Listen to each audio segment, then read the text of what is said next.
வணக்கம் நண்பர்களே, நான் ராகவேந்திர ஆரா. இது ஆரா அப்டேட்ஸ். இன்று ஜூன் 27ஆம் தேதி அரசியலில் மிக முக்கியமான சம்பவங்கள் நடந்திருக்கின்றன. ஏற்கனவே எதிர்பார்த்தது போல மறுமலர்ச்சி திராவிட முன்னேற்ற கழகத்தின் பொதுக்குழு கூட்டம் இன்று கூடியது. அதிலே திமுக கூட்டணியில் இருந்து விலகுகிறோம் என்று அதிகாரப்பூர்வமாக அக்கட்சியின் பொதுச் செயலாளர் வைகோ அறிவித்திருக்கிறார். விஷயம் அதுவல்ல, ஏனால் அவங்க திமுக கூட்டணியிலிருந்து விலகிறது ஏற்கனவே எதிர்பார்த்ததுதான். இந்த கூட்டத்துக்கு மறுமலர்ச்சி திராவிட முன்னேற்ற கழகத்தின் முதன்மை செயலாளர் துரை வைகோ வரவில்லை. இந்த விஷயங்கள் இது பின்னணியில் என்ன?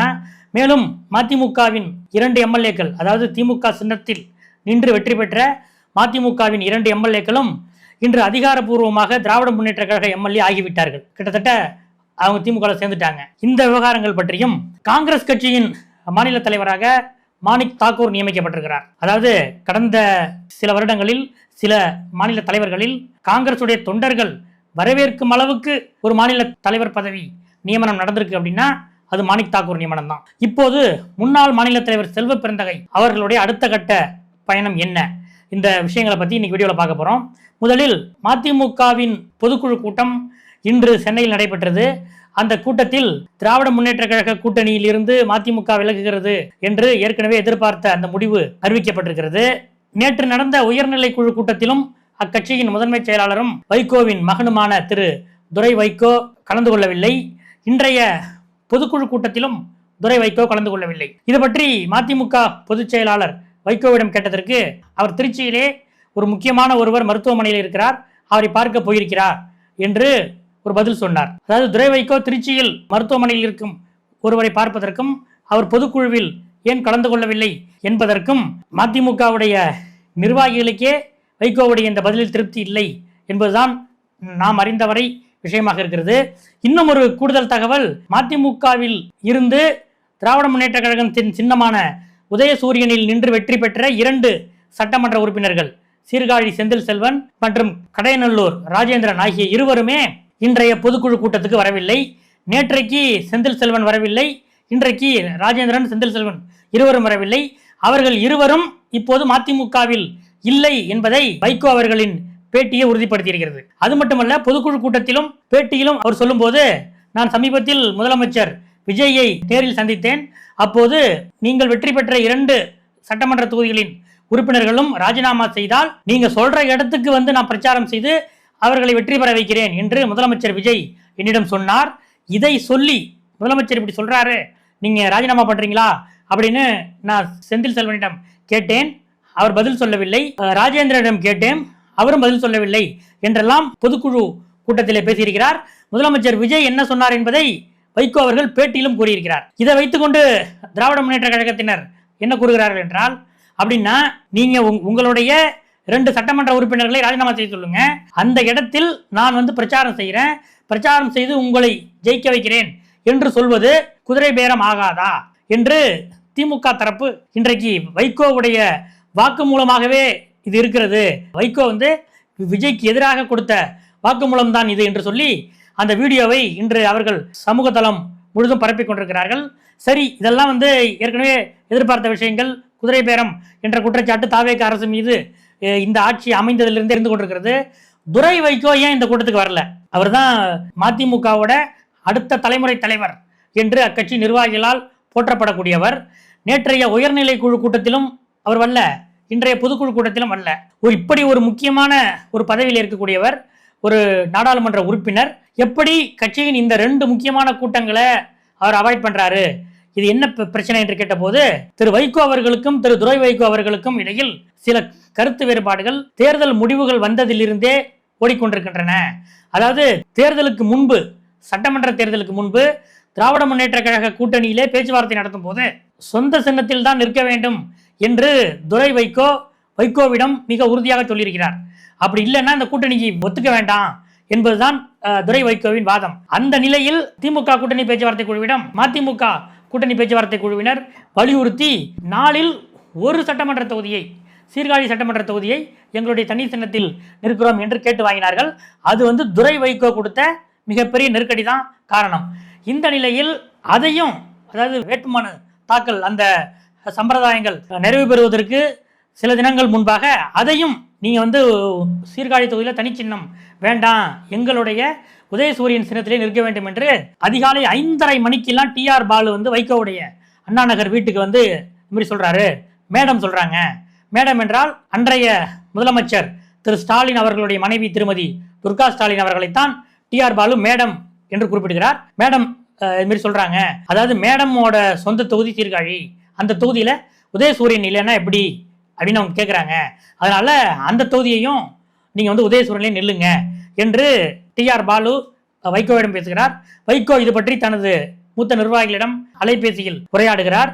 இந்த நிலையில் துரை வைகோ இந்த தகவலை அறிந்து வேண்டாம், நாமளே சீர்காழி தொகுதியில் நாமே நிற்போம், அப்படி அவங்க வந்து அங்க உதயசூரியன் தான் நிக்கணும்னு கேட்டா வேற ஒரு சட்டமன்ற தொகுதியில் நம்முடைய தனி சின்னத்தை கேட்டு வாங்குவோம் என்று துரை வைகோ அப்போது வற்புறுத்தினார்.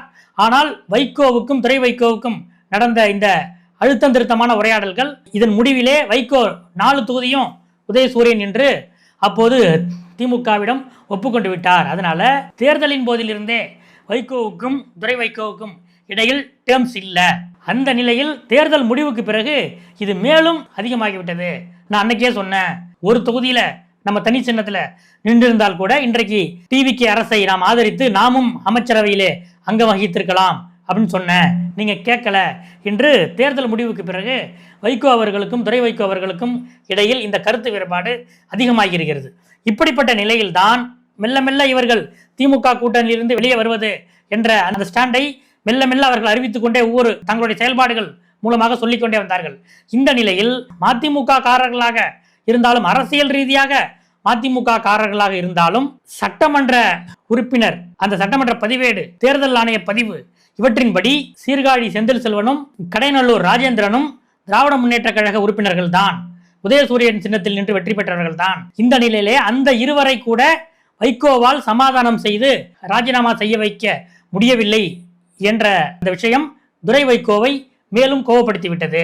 நீங்க தானே வந்து உதயசூரியன் சின்னத்தில் நிக்க சொன்னீங்க, நீங்களே அவங்களை சமாதானப்படுத்தி ராஜினாமா செய்ய சொல்லுங்க என்று துரை வைகோ வைகோவிடம் கேட்டிருக்கிறார். வைகோ இவர்களிடம் பேசியிருக்கிறார். ஆனால் இவர்கள் 1.5 மாசத்துல எப்படி ராஜினாமா பண்றது என்பதில் அவர்கள் இருவருக்கும் மிகப்பெரிய தயக்கம். சீர்காழி செந்தில் செல்வன் எடுத்த இடுப்பிலேயே அதை மறுத்துவிட்டார். ஆனால் கடைநல்லூர் ராஜேந்திரன் வைகோவோடு நீண்ட காலம் நெருங்கி பழகியவர். அதனால் அவரால் நேரடியாக சொல்ல முடியாம மெல்ல மெல்ல, அதாவது மதிமுக பொருளாளர் மூலமாக வைகோவிடம் சொல்லிவிட்டு, ஆனால் என்னால் முடியல, நான் எம்எல்ஏவாக இருக்கேன் என்று சொல்லிவிட்டு இன்றைக்கு பொதுக்குழு கூட்டத்திலும் அவர் கலந்து கொள்ளவில்லை. இதனால இப்போது திமுக கூட்டணியில் இருந்து மதிமுக வெளியேறிவிட்டது ஒரு விஷயம். மதிமுகவில் இருந்து 2 எம்எல்ஏக்களும் அரசியல் ரீதியாக வெளியேறிவிட்டார்கள். அவர்கள் வந்து சட்டமன்ற பதிவு அடிப்படையில் அவர்கள் திமுக உறுப்பினர்கள் தான், இருந்தாலும் அரசியல் ரீதியாக அரசியல் மேடைகளில் அவர்கள் மதிமுக எம்எல்ஏக்கள் தான் என்று அழைக்கப்பட்டு வந்தனர். இனி அதுவும் இல்லை, 2 எம்எல்ஏக்களையும் வைகோ இழந்து விட்டார். இப்படிப்பட்ட இந்த நிலையில்தான் துரை வைகோவுக்கு இது பிடிக்காமல் போனது. இதில் அவருக்கு மிக வருத்தம், மிக கோபம். அதனால்தான் உயர்நிலை குழு கூட்டத்துக்கும் வரவில்லை, பொதுக்குழு கூட்டத்துக்கும் வரவில்லை. இன்னும் சொல்ல போனால் சில வாரங்கள் முன்பு நடந்த கட்சியின் நிர்வாக குழு கூட்டத்திலேயே நான் வந்து என்னுடைய முதன்மை செயலாளர் பதவியை ராஜினாமா செய்கிறேன், என்னை விட்டுருங்க என்று துரை வைகோ அப்போதே பேசினார். இப்படிப்பட்ட நிலையில்தான் இன்றைய பொதுக்குழு கூட்டத்துக்கும் துரை வைகோ வரவில்லை என்று மதிமுக வட்டாரத்தில் கூறுகிறார்கள். ஒருபுறம் முதலமைச்சர் விஜயை வைகோ தர்ம சங்கடத்தில் மாட்டிவிட்டார் என்று ஆளுங்கட்சியினரே ஆதங்கப்படுகிறார்கள். இன்னொரு பக்கம் மதிமுக திமுக கூட்டணியிலிருந்து வெளியே வந்தாலும் அவர்களுடைய அரசியல் ரீதியான 2 எம்எல்ஏக்களை இழந்து விட்டார்கள். இதுதான் இந்த தேர்தல் முடிவுக்கு பிறகான மதிமுகவின் இன்றைய பொதுக்குழு கூட்டத்திலே நடந்த விஷயங்கள். ஆக மொத்தம் நாம் நேற்று குறிப்பிட்டது போல 2017ஆம் ஆண்டிலிருந்து 10 வருட காலமாக இருந்த திமுக கூட்டணி இந்த 1 மாத காலத்தில் முற்றுமுழுதாக கரைந்து விட்டது. இப்போது தேசிய முற்போக்கு திராவிடர் கழகம், அதாவது சில மாதங்களுக்கு முன்பு திமுக கூட்டணிக்கு வந்தது, அந்த கட்சி இருக்கிறது, மனிதநேய மக்கள் கட்சி இருக்கிறது, கொங்கு நாடு மக்கள் தேசிய கட்சி இருக்கிறது. இந்த கட்சிகள் தான் இப்போது திமுக கூட்டணியில் இருக்கின்றன. இதுதான் திமுக கூட்டணி மற்றும் மதிமுக பொதுக்குழு அப்டேட். அடுத்ததாக காங்கிரஸ் கட்சியின் மாநில தலைவராக மாணிக்கம் தாக்கூர் நியமிக்கப்பட்டிருக்கிறார். ஏற்கனவே மாணிக்கம் தாக்கூர் தான் நியமிக்கப்பட இருக்கிறார். அவர் வந்து காங்கிரஸ் கட்சியை வளர்ப்பது தொடர்பாக தன்னுடைய ஆதரவாளர்களிடம் மாவட்டமாக அவரோட ஆதரவாளர்கள் மற்றும் காங்கிரஸ் முக்கிய நிர்வாகிகளிடம் அவர் ஆலோசனை செய்து வருகிறார் என்று 2 வாரங்களுக்கு முன்பே நாம் பேசியிருந்தோம். இந்த நிலையில் முன்னாள் மாநில தலைவர் செல்வ பெருந்தகை அந்த பொறுப்பிலிருந்து ஏற்கனவே ராஜினாமா செய்வதாக தேர்தலுக்கு முன்பே அறிவித்திருந்தாலும் தேர்தலிலே அவர் தோற்று போனதால் மாநில தலைவர் பதவியில் தொடர்ந்து இருந்தார். கடந்த ஜூன் 18ஆம் தேதி அவருடைய மகள் திருமணம் நடைபெற்றது. அந்த முக்கியமான அவருடைய குடும்ப விழாவில் கூட காங்கிரஸ் கட்சியில் இருந்து பெரும்பாலான மாவட்ட தலைவர்கள் மட்டுமல்ல, காங்கிரஸ் கட்சியின் முக்கிய தலைவர்கள், மூத்த நிர்வாகிகள் கூட அவருடைய குடும்ப விழாவான அந்த திருமண விழாவில் பங்கேற்கவில்லை. இப்படிப்பட்ட நிலையில் அவருடைய அண்மை கால சமூக தள பதிவுகள் அவர் காங்கிரஸ் கட்சியிலிருந்து தன்னை சற்று விலக்கி வைத்துக் கொண்டது போலவே இருந்தன. குறிப்பாக ராகுல் காந்திக்கு அவர் வாழ்த்து தெரிவித்ததாகட்டும், காங்கிரஸ் கட்சி இடம்பெற்றுள்ள இன்றைய அரசை எதிர்த்து அவர் பேசுவதாகட்டும், இப்படிப்பட்ட நிலையில் செல்வ பெருந்தகை விரைவில் திமுகவில் இணையலாம் என்று காங்கிரஸ் கட்சியிலேயே பலமாக பேசுகிறார்கள். அவருடைய பீரியடில் அவரால் நியமிக்கப்பட்ட காங்கிரஸ் கட்சியின் மாவட்ட தலைவர்கள் மற்றும் சில முக்கிய நிர்வாகிகளோடு சேர்ந்து அவர் விரைவில் திமுகவில் சேரலாம் என்று கூட காங்கிரஸ் வட்டாரத்திலிருந்து தகவல்கள் வருகின்றன. செல்வ பெருந்தகை இப்படிப்பட்ட இந்த விஷயங்களை இதுவரை அவர் நேரடியாக மறுக்கவில்லை. இன்னொரு பக்கம் மாணிக்கம் தாக்கூருடைய இந்த மாநில தலைவர் நியமனம், இதுவரை ஒரு காங்கிரஸ் கட்சியின் மாநில தலைவர் நியமிக்கப்பட்டால் உடனடியாக அவருக்கு எதிராக போராட்டங்கள் நடக்கும், அவருக்கு எதிராக புகார்கள் பறக்கும்.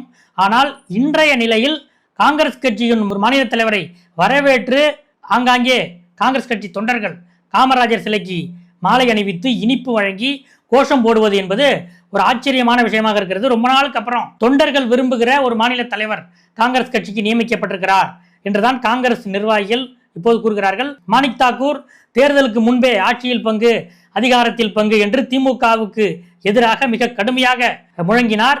ஆனால் அப்போது மாநில தலைவராக இருந்த செல்வ பெருந்தகை இதுவரை நிரூபிக்கப்படாத ஒரு சக்தியாக இருக்கிற விஜயோட டிவிகேவோடு கூட்டணி வைக்க முடியாது, நம்முடைய நீண்ட நாள் நம்பிக்கை தோழன் திமுகவோடு தான் கூட்டணியை வைக்க வேண்டும் என்று பல வகைகளில் வலியுறுத்தி இந்த கூட்டணியை தக்க வைத்தார்.